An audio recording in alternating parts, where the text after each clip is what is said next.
Hello, my friends. John LaRuffa here with another rules speed through. And in this episode, I'm going to take you through how to play Inventors of the South Tigris from a solo perspective. I'm going to teach you the game, I'll teach you the solo. Hopefully, if you have learned this game before, it will bring it back to the table for you. And if you're trying to figure it out, hopefully this will solidify it for you. All right, let's get started. Okay, folks, and as usual, please like and subscribe to my YouTube channel if you haven't already. And if you have, I really appreciate the support. Thank you very much. I'm going to give you an overview of the game, then I'm going to focus on different aspects so that we can dig deep into the details, because the details are kind of complicated for this game. What you're going to be doing in this game is you are trying to invent things with these cards and these invention tiles. You're trying to build them and put them into this column, and you're trying to publish them, put them into this column, and once they've been built or published, you're trying to test them by assigning colored dice to the areas over here and moving your ship up the track. In order to take all those actions, you are putting dice from your ready area over here, not down here, this is exhausted, but from these three sections over here to these camel actions, which you'll have two at the beginning of the game. You'll unlock one right after the first round, and then you can even have this fourth one if you unlock one of the bonuses over there, okay? And all of those things have requirements, and the requirements are spelled out based on things like this card right here. In order to take this, to pay this cost, for instance, you have to have at least two or more in one of the camel action space from a pip standpoint. Plus, you need to spend the associated, or you need to pay the associated craftspeople to do their action and then flip them up and promote them. There are also costs on the board too, that in order to play a card, you have to be able to come up with that. And so the final part of the costs are located on the back of your invention tiles here, which is always 8 or more on the dice, paying the inventor 1 coin, and then, unless it's you, and then spending, paying your scribe and paying any one of your other craftsmen, and then, of course, doing the usual thing when we pay, which is upgrading them and flipping them over. All right. That is basically what's going on from an overview standpoint. The game is played in 4 rounds. And you will take turns until you've run out of places to put your dice or run out of dice you can use, and then you will take a tent action. And a tent action is where you take one of your tents, which are exhausted right now, and I'll show you some detail in a second, and put it onto one of the 5 spaces up here next to these tiles, taking that action, and then taking any associated actions that have this black tent space on it, which includes this action right here, and any actions that you have qualified for. I guess they're just in this section. In regards to the research tiles that you have already funded that have those things going on. After that, whenever the AI is going to be taking actions, you will have you'll have the ability to take any of these 4 different things. You'll be able to still spend dice from your ready area to any empty workshops. You'll be able to brighten your dice, which I'll talk about in a second. You'll be able to reactivate any of your exhausted craftspeople, or you'll be able to pay a craftsperson by spending the money in this left side over here, which in this case is 3 coins, moving them up, flipping them over, and then taking one of your workshops, taking the dice off there and exhausting them, freeing them up for more dice in the future while you're still in that tent phase that you've passed on. When both players pass, immediately you go into the end of round phase. And in the end of the round phase, you are basically going to do what is on this card right here. You're going to, whoever has the tent in the leftmost space after you move them up will, the leftmost space before you move them up will become the first player. You're going to take all unused dice and you're going to brighten them. And that's the dice that are over here in this area, including dice in your study, which is right here. This is the study. And then you're going to exhaust all the dice you've spent, putting them on the bottom area down in this darker area over here. And then finally, you're going to return. If you hired this camel, you're going to flip it back over. You're going to retrieve your workers from the board, and you're going to push the tent into the top space that associates with the actions you took. Okay, and that is the entire game in a nutshell overview. Now I'm going to zoom in on different things and show you how to do certain aspects of the game. Okay, let's take a closer look here at your player board. There are 3 sections to your player board. There's this study and ready area for your dice and the exhausted area. There's the craftspeople tower, and then there's your workshop, okay? Up here is all the little things that kind of give you a kind of a reminder of how to do different actions. And in this case, it reminds you can never have more than 8 invention cards in your hand. You can always spend during any time of your turn 2 invention cards to either brighten the die or to flip over a craftsman and ready the craftsman. And then the rest of this has to do with the actions that you take.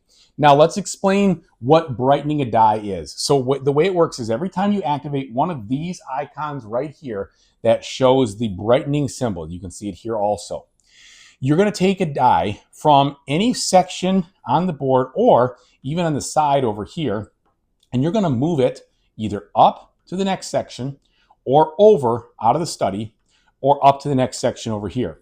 If you move it from this dark space over here, you will roll that die. That's what this icon means. You'll roll it, it'll establish its value.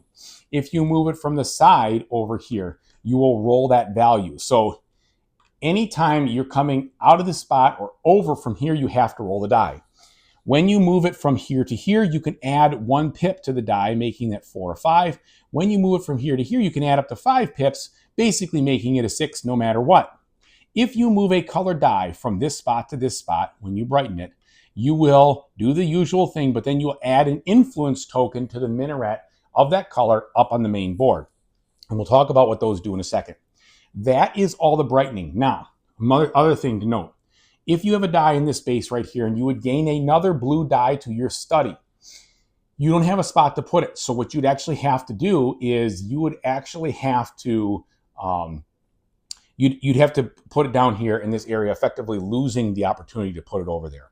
Also, whenever you gain a die of a color to your study here, you are going to discard a white die to the supply. And the reason you're going to do that is because you always have a fixed number of dice in this game. It starts with 11, and you can, in the solo game, get another one here at the beginning of at the end of round 3 after you tent, you'll get a 12th die, okay? That is what brightening dice is. Now, let's talk about what happens here in the tower when you use craftspeople. In order to use a craftsperson, anytime you pay a craftsperson, you pay this amount of money over here. In this case, it is a 2. And then you would move the craftsperson and flip them up over here, and it would move them off of the spot. You pay craftspeople for a variety of reasons, but mostly to activate these icons to build your invention or to publish an invention when you pay them for things like this, okay? So every time you pay a craftsperson, you are going to flip them over and move them up, and you're going to pay them that amount right here. Anytime you refresh a craftsperson, you can take anyone you want and you can flip it over. Anytime you promote a craftsperson, which has the icon, let me just show you these icons here.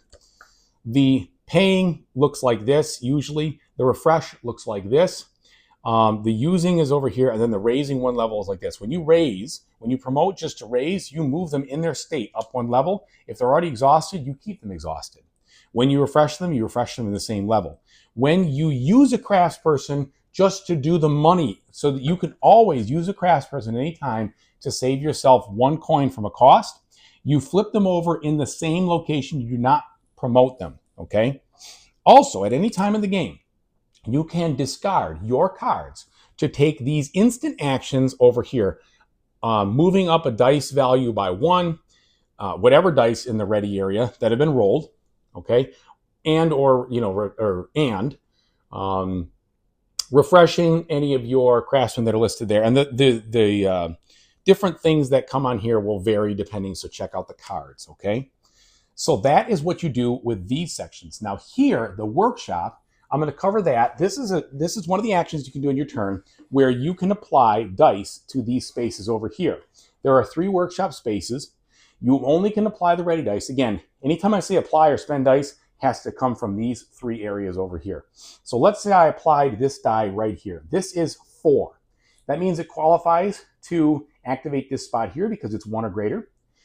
It does not qualify to activate this or this because it does not contain a black die. And I need to have, or a charcoal die, they say. I need to have a charcoal die in order to activate those. And it does not activate this space because that is a 9 or greater. So if I wanted to get some of those benefits, I'd have to do something like this. And in this case, I would activate any of these in any order, taking the actions associated with them. And that is how the workshop goes. Whenever you add a tile to a workshop, the first space is free, and every subsequent space costs 1, 2, 3, or 4 more coins, depending on how far it is over your workshop. The workshop tiles also will give you some points at the end of the game. And they're used for a variety of other variable scoring conditions we'll talk about. That is how the workshop action goes. The next thing I'll tell you about is these spaces over here. I'm just going to show you closer. Whenever you move a tile from one of these spaces, if you reveal 2 icons completely, you'll take those icons. If you reveal the points completely, you'll get those points at the end of the game. And you move these tiles over here when you invent devices. When you completely move all of your craftspeople off the bottom space, you will immediately take the action that it shows here. And that's why it says, if there are no craftspeople, you do this. In this case, you flip this over, you would gain your royalty payout, and then you would put this at the top and push everything down. After a while, after flipping these, you're going to find that they start to say discard the tile. You don't even put them at the top anymore. You just discard them, okay? And basically what you're trying to do there is you're trying to move your craftspeople up this tower higher and higher. So at the end of the game, whichever space they're at, they're going to score that many points based on the point value of the side. Also, that increases your revenue when you do this, the first round, I'm sorry, not the first round, in the second, third, and fourth round when you take income in the beginning. You will get this activated. In this case, it would be to brighten 1 die and get 3 coins. And you would also, during that time of taking revenue, you would also get the payout associated with the section that your royalty marker is on.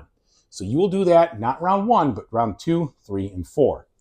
And that covers everything in regards to this bottom main board, okay? Now we're going to go through the next 4 types of actions right now, and they show you little icons here to remind you what to focus on.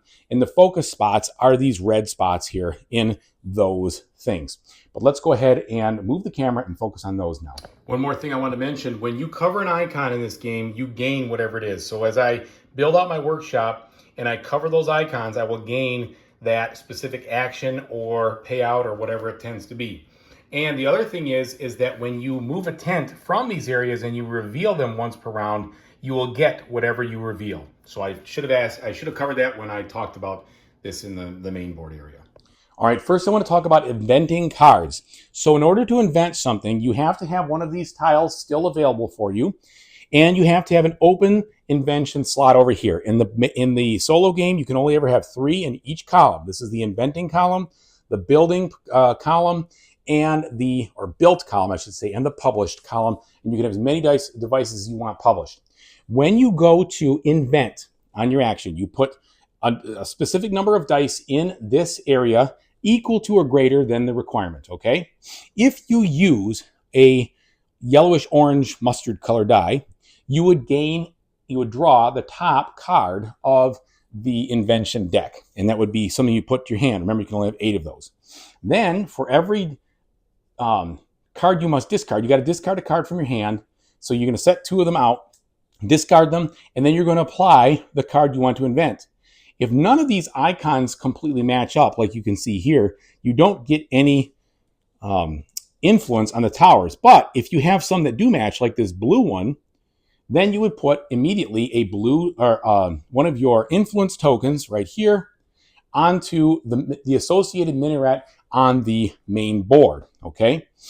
After that, you will then gain this benefit right away. So this would mean you would increase your royalties, okay? So you don't gain, so I gotta be really clear. This means increase the royalty marker by 1. This means gain the royalties if you have it in this area. Well, I should say, I can't even see the icon. Just look at this. Be very careful. This means you increase by 1. This means you gain the royalty payout. So I think I may have said that a little bit wrong at some point when I mentioned royalties. Like this would mean I gain 1 to it. I don't get paid out for it. But this would mean I get paid out for the royalties I'm on. Okay, clearing that up.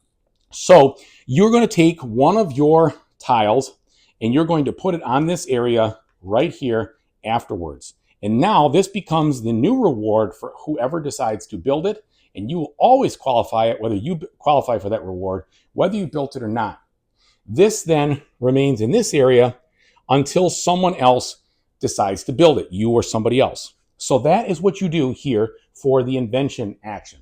Now, if you want to build a device, you are going to take one of your influence and you're going to place it on the build spot, saying that you built it. You must put dice from your available area equal to or greater than the cost. So in this case, it's 8 or more. All right, I put 12 up there, so that's fine. And you have to then pay to activate these 3 craftsmen. The craftsmen have to be available. In this case, they aren't available, so I would have to previously make them available, and then I have to pay 3, 6, 9 coins and move them up on my tower. And then I'd pay the 9 coins. Then I would qualify for having built this device. I would then get this bottom effect right there. The person who invented it would get the bottom effect. But since you're dealing with the solo bot, they never get the effect. It's only you who get it if they build your device. And if you build your own device, you never get it twice. Then you're going to move this to the build column. However, this build column is all full, so you cannot move it there unless there's at least a slot. There's only 3 slots available. So just pretend that there was a slot available. And then when I do that, I move this and put it over here on top, and it looks like this when it's done, okay? So these have been built. Once they've been built, they can be tested or they can be published or both. If I want to oh, and by the way, when I decide to build, if I use a black die or a charcoal die, I would be able to refresh any craftsman I want even before I do the build action. So that happens first, and then you do and pay everything else, okay? Now let's say I want to publish.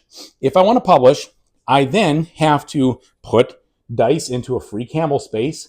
It has to be 8 or greater in value. I have to pay the inventor of the device 1 coin. If it's myself, I don't pay or get anything. But if it's the bot, I have to pay the bot 1 coin. I then have to pay for my scribe to work, and I promote him. And then I pick any other one of my craftspeople. I pay them, and I promote them. All right. And then I have published it. I would take an influence. I would put it on the publish side. I would move this over here, and now it is published, and that will help me to score it at the end of the game, and we'll go over that at the very end. Now we'll talk about the last action you can take with these main ones, and that's test. In order to test a device, the device has to be either built or it has to be published, either or.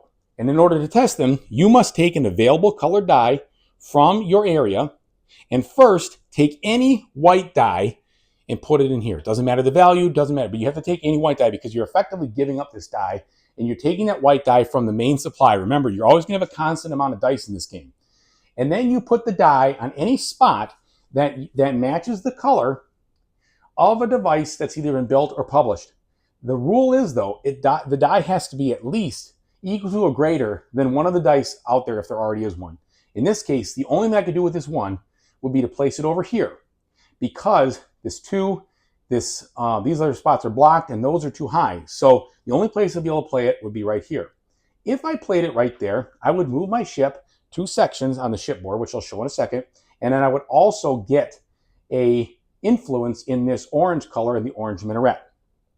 Now, the reason you want to test dice is because in the end, if you've contributed to building or you've contributed to publishing, you're going to score points for how many dice are put into these spots. Also, it's a great way to get influence, and it's one of the main ways to move your ship.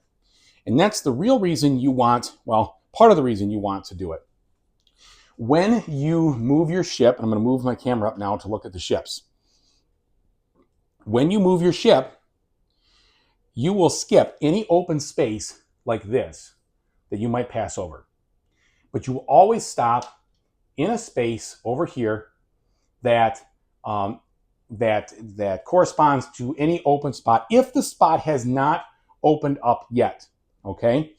Even if it is opened up yet, you will go to that space. You will do exactly what it says on the tile. All right.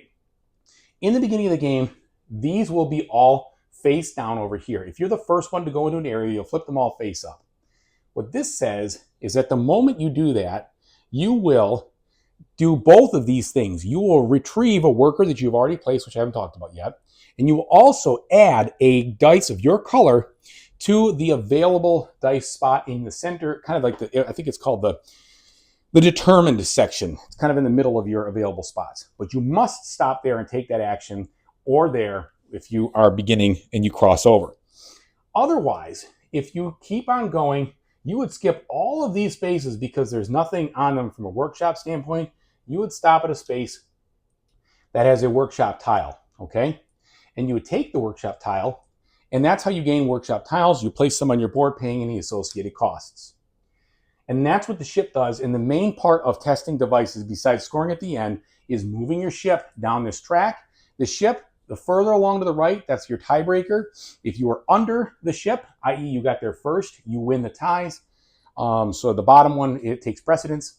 And again, moving these ships is the main way that you are going to gain workshop tiles and also open up capacity for you to do research later. Let's talk about research right now. One of the actions that you can do is take a research action, and the main way you're going to do that is to put this over here, is to activate anything that has this red icon on it right here. And in order to activate that, you would have to place a worker into some of these spaces that are blocked, paying the associated cost in influence and coin. When you do that, you can either take a research action, or you could add a colored die to the bottom of your study and promote, or that color and gain cards, or that color, gain the revenue from your royalties and a coin. But all three of these other spots, you're basically spending influence out of this minaret, and then you are going to do a research action. The way the research action works is you can take any spot you want that is behind your boat or at the level of your boat, if it's open, and this is an open spot. If there is no tile, you take the top three tiles, you choose one, you put it down, you put an influence over here saying that you own that spot now. This qualifies for an ongoing thing for the rest of the game in this section, a tent action in this section, and a really powerful one-time action in the other section, and you'll get 3 points at the end of the game. If you want to go ahead of your ship, you have to spend coins based on the number of empty spots you try to move ahead. So just look at the rules for that to remind yourself. But that is the research action. Now, in order to take the research action, I've talked to you about placing workers. You're going to have 2 or 3 of these throughout the game, and you place them in these spots over here. Any of these little circles are a once and done. You place them there, nobody else can go there. Anything that's been blocked by the dummy player, which I'll talk about in a minute, is not available for that round. Anything in this big circle over here, you can put as many as you want, even your own, multiple times in there. And each of those actions, that would be a turn. You're spending, in all these cases, you're spending influence from the minarets to do whatever it says up here. There's a variety of things that you can do. Check them out. Okay, so that covers every action that I know of and everything that I understand as far as how to do what you're going to do in this game. Lots of stuff going on. Now, let's talk about how the bot plays, and then we'll talk about the end of the round and other things with the dummy player. The bot plays like this. So he will have 2 sets of cards. Cards associated with dice actions and cards associated with worker actions.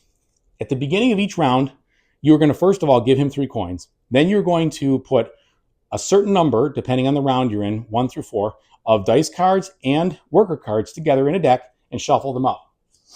If at the end of the rounds or the previous rounds you had, or the bot had, gained the envoy or hired the camel, they will add 1 more leader card or 1 more dice card to their deck at this time, okay, if they had done that last time.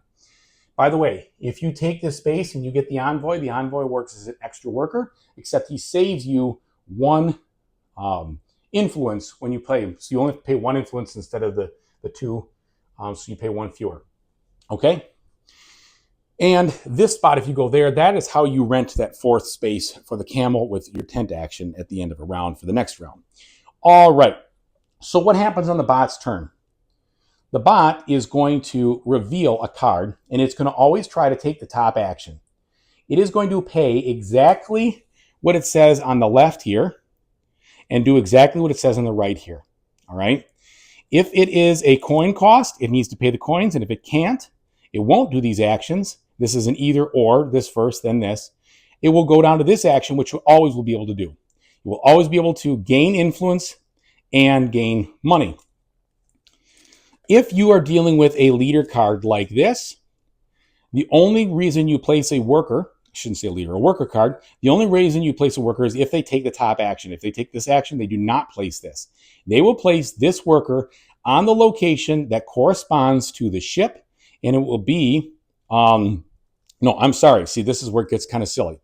They will place, in these cases here, they will pay 3 influence, 1 of each, but they will play their worker either on this space, then the 2, this space, then the 3, this space. So even if the space with the ship is blocked by you, they use these focuses to say 1, 2, or 3, which is bottom, middle, top in this case. Okay, so pay attention to the order of operations there.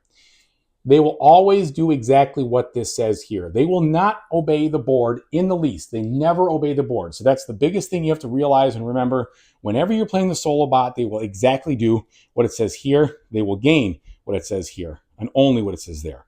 So in the case of this, they will test a device. They will move their ship. So it's weird. So you say, okay, well, I just said that, John. Well, when you test a device, they actually will gain the influence, and they will move their ship a certain amount of spaces, and they will take a workshop. So the goofiest thing is that sometimes they do all of what you would do, and sometimes they don't do all of what you do. For the most part, they never pay any costs. Okay, they only pay the costs for the coins that are shown here, or the cost for the influence.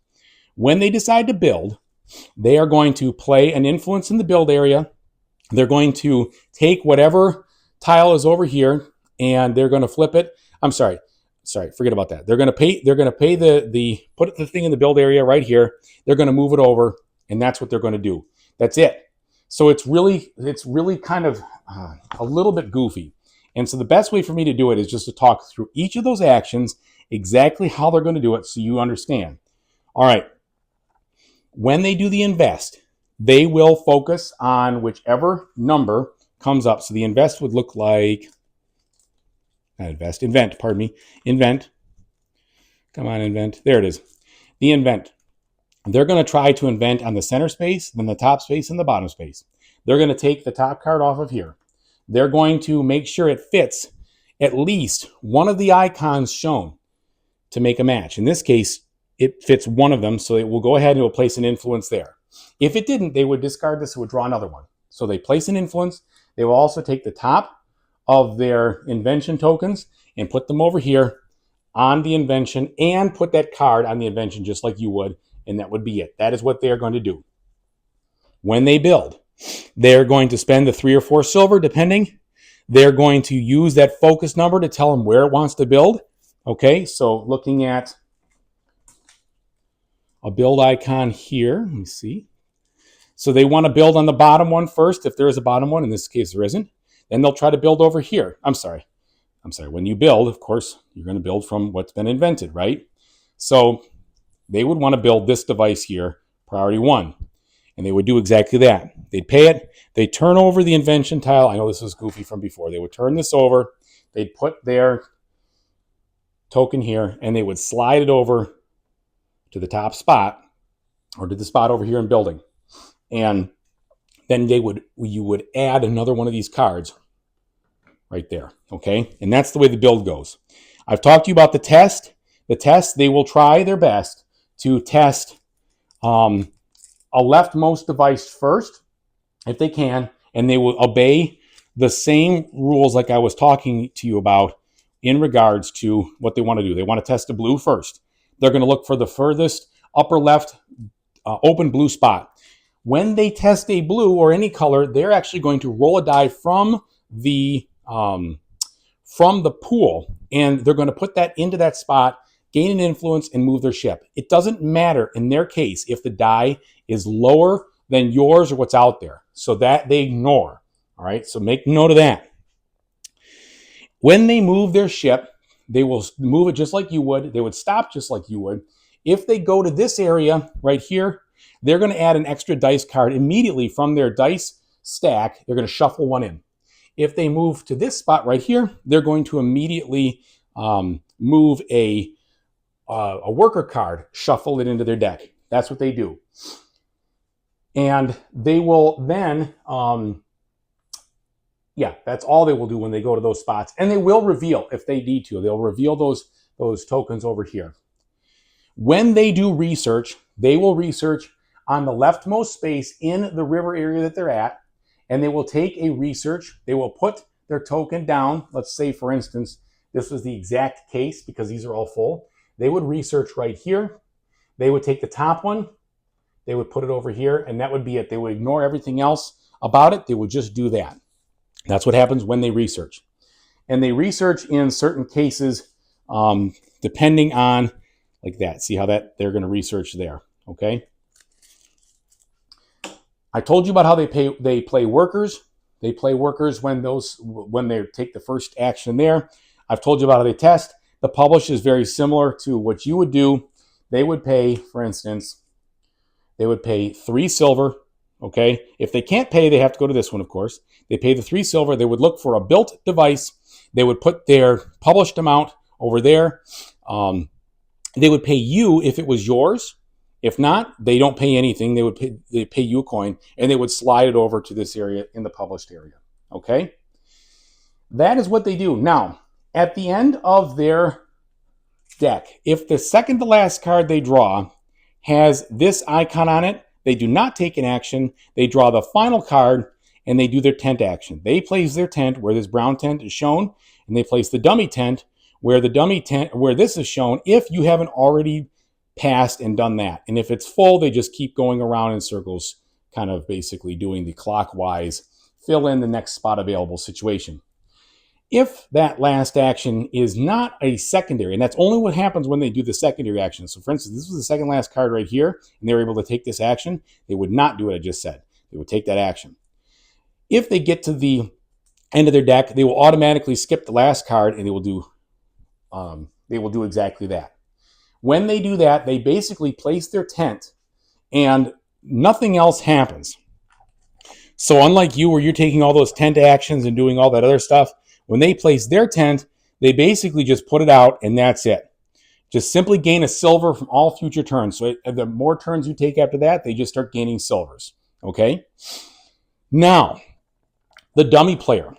At the beginning of every single round, you will flip over a card for the dummy player in this deck.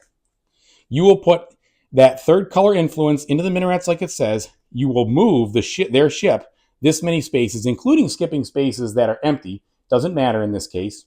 And then you will block off 2 spaces that match this area, these areas and you will add this to this particular area. And those are all the worker placement areas over in this part of the board right here. So you're basically adding these tokens to the areas and then putting out, in this case, they're red, their influence, because they will be a contributing player to the majorities at the end, and they're trying to make things a little bit tighter. And that is all the dummy player does besides taking their tent and blocking it. And if you are the first person to take a tent action, you will place it down and block that area. If not, the solo bot will do that for you.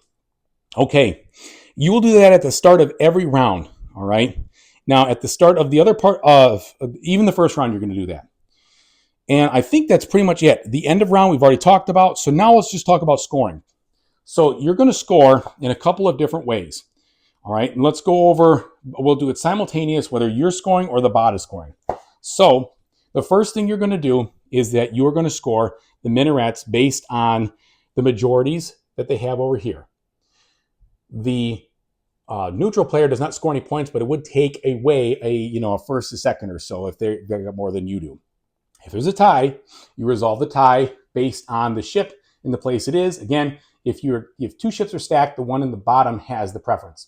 Plus, these tent areas right here, will give you influence, theoretical influence. For each tent you have, you get that many influence in that color. And by the way, I forgot to mention, the person who has the left tent in here is the person who goes first, and you will change hands with the bot when you go from round to round based on whoever placed there, all right, or the leftmost space, I should say. Okay, so you're going to gain points based on your majorities in that area. The next thing you're going to do is you're going to gain points based on the research tiles that you own printed on the board, okay? You're just going to gain that value. Then you are going to gain workshop points, okay? You will gain the points over here that are in the workshop. The bot gains a specific fixed number of points based on each tile that they have. And I believe it is, and I'll look it up, 2 points for every tile, no matter what they have printed on them, okay?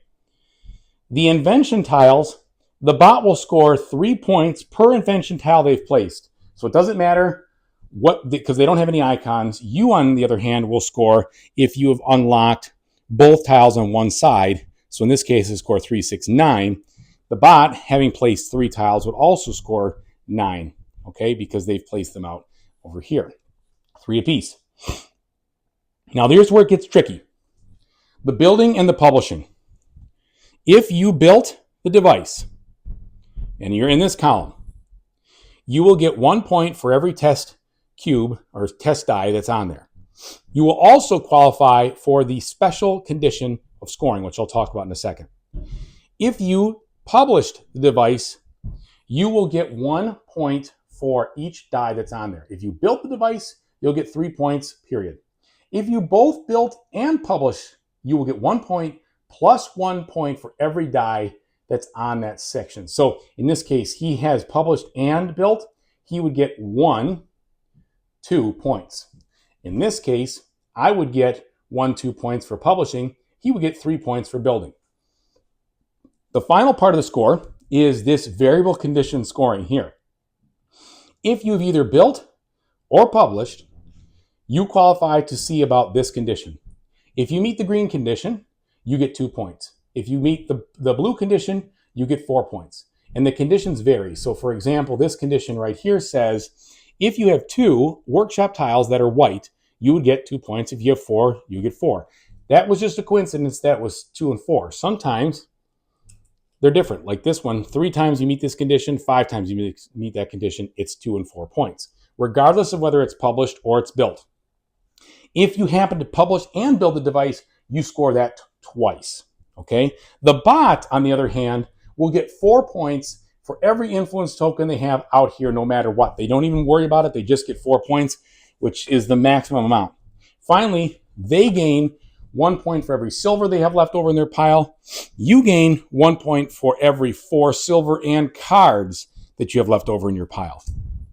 And I think that basically sums it all up. Make sure. They did give you a score chart so you can take care of everything. Oh, nope, I missed one. You also score for, and you only score, for your craftspeople. Each section they're in, they get the points associated with the section printed right there. All right, and you, being the only one who has a royalty spot, would get the points based on where your royalty marker is. And that does, in fact, take care of everything from a scoring standpoint. So, thank you so much for watching. If I missed any rules or didn't tell you how to do something right, please let me know in the comment section. I will addend or make an addendum to the comments and post that comment. But this is a great game, worth learning. I hope this helps you understand how to play it from a solo standpoint and play it from a normal standpoint. I didn't go over setup, but you can follow that step by step. But thanks again for watching, everybody. I really appreciate it. And as I always say, whatever you do in the future, I really, truly hope you have a fantastic time doing it. Take it easy now.